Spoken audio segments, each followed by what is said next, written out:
Okay, are we on? Be careful. Are we on? Check. Is it recording?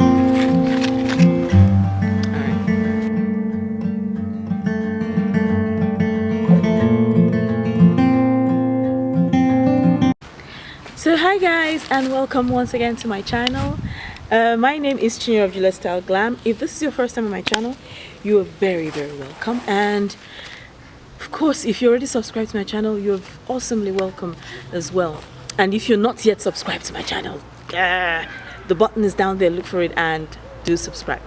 Now today's video, I just wanted it to be, since it's summer, make it super casual and get to have kind of a one-on-one with you guys. I'm actually shooting outside. I just removed my hat and yeah, today's video is going to be talking about not being your own stumbling block. Now some people will be like, okay, I've heard this before, this is nothing new. If you hear any noise, it's the cars that are moving past. And some people like, I've heard this before and stuff like that, but I'm coming with another angle to this, right?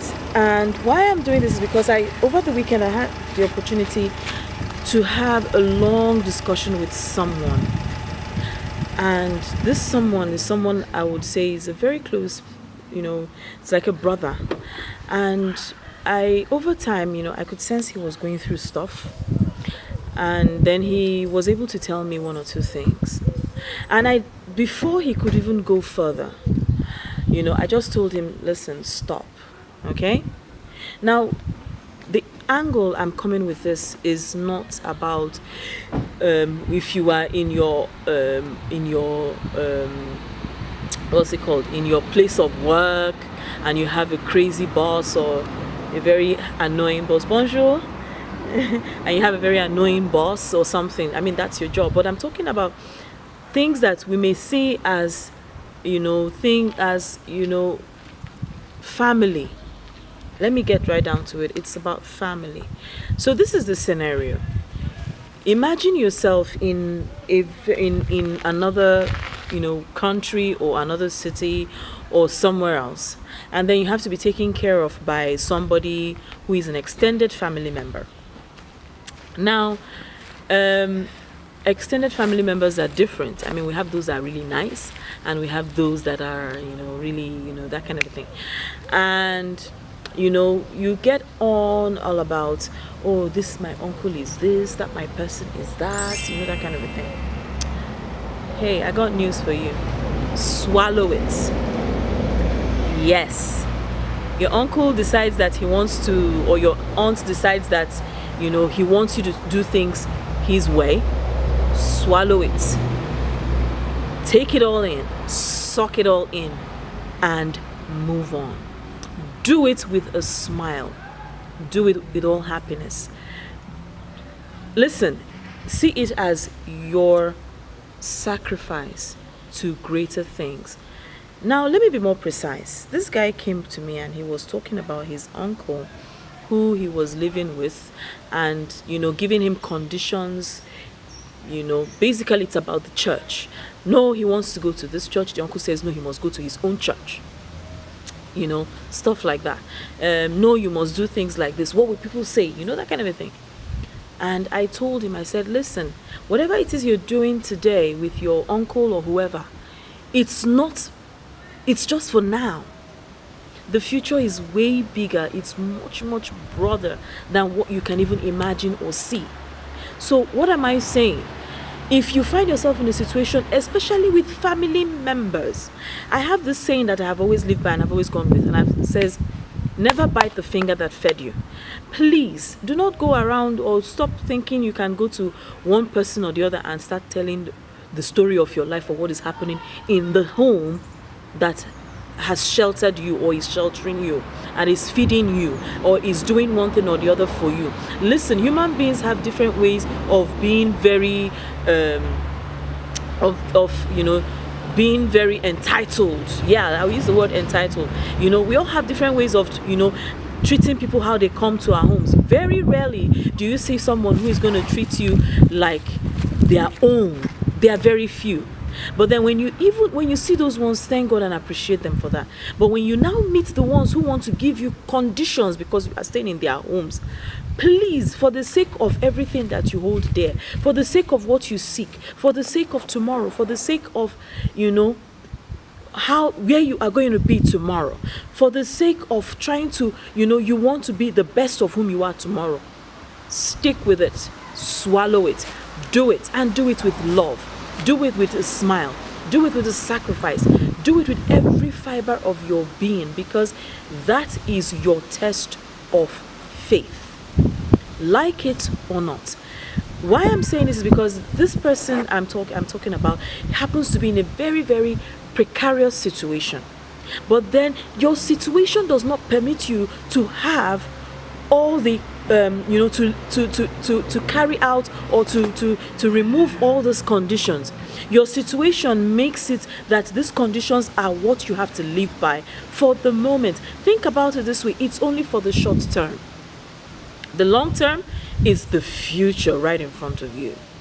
Okay, so that's what I'm going on about, not being your own stumbling block. Listen, even in that your relative's home that it seems that everything is going bananas, okay, and you can't take it anymore, do you know what? If they have kids, if they have some, do things for them, do things even they didn't ask you to do in that home. My dear, when the blessing begins to pour, when you begin to reap the fruits of your sacrifice, the kind of testimony that you give and people like, is a lie, is a lie, is a lie. That is what you're going to be harvesting. This is the truth. A lot of people always tell you sacrifice. Sacrifice is not only with God. Sacrifice comes with your person, with the food you eat. It comes with your actions. It comes with the things you do. It comes with your thoughts. Sacrifice comes with so many things. It is physical, it is spiritual, it is moral, it is a lot of things. It is your comfort. Sacrifice is your comfort. Once you decide that you want to sacrifice your comfort, for this period, because you know that there is something bigger, greater that you are targeting, all those things will seem like nothing. Seriously speaking, it will be like child's play. It has happened to me before, and this one was not even like somebody far. This was my aunt, my mom's sister. But who cared? I didn't care. I didn't want to know, and seriously, I didn't know this before. I just put in my mind, I was like, what the hell, that kind of a thing. I didn't care. I didn't want to know, because I knew that I had something way bigger ahead of me. I knew that I was conquering something, much more bigger. Do you know that there are people that purposely keep you in their lives to waste your time? For them, they are keeping you there because they think that they have it in their head that they want to, this is how they want things to be for you. Automatically, they are holding you down. Listen, let them. God's time does not count the years wasted. Because when he wants to accelerate your things that concern you, he accelerates it, even that the time wasted, time lost, you forget about it. You don't even remember it anymore. And even if you do, you look at it and be like, okay, I had to go through this because I had to learn this. Always see every situation in your life as a reason or something to learn from, and to move and to, acquire knowledge and to pick up, rise above pettiness. Yes, rise above it. Do not go, no. He did it. We could always get away with it. But at the end of the day, what was the lesson learned? Don't be the spoilt brat. Don't be that. Rise above it. There are people that will tell you, oh, no. They are busy calculating on their watch. They are not calculating on your watch. What do you do? Listen, okay, fine. Rise above it. Do not give room in your head for pettiness. Do not give room in your head for, evil thoughts or problematic thoughts. Listen, don't. Once you raise the bar over pettiness, you raise the bar over things or people that are set out to annoy you, or who don't even think about it. When you raise the bar over silly things, when you raise the bar over conditions, when you raise the bar over the box. When you raise the bar, you say, okay, this is a box, and then you put a bigger box over that small box. My dear, you will find yourself standing on top of the bigger box. You're not going to be with the little box, you're going to be on the bigger box. Okay, so that is what I'm just trying to, that's my message out there to so many of us, today, who think we are in a box, who believe that we are being put in a box, who think that certain conditions are not making us, or seem to be a stumbling block. My dear, take it as your sacrifice for the period and put a bigger box on top of the small box. All right? And on that note, my loves, and I'll be seeing you in my next video. And of course, don't fail to like, subscribe, and share this video. Get this video to 1,000 likes. Yes, at least 1,000 likes, okay? And until my next video, I'll see you guys. Bye.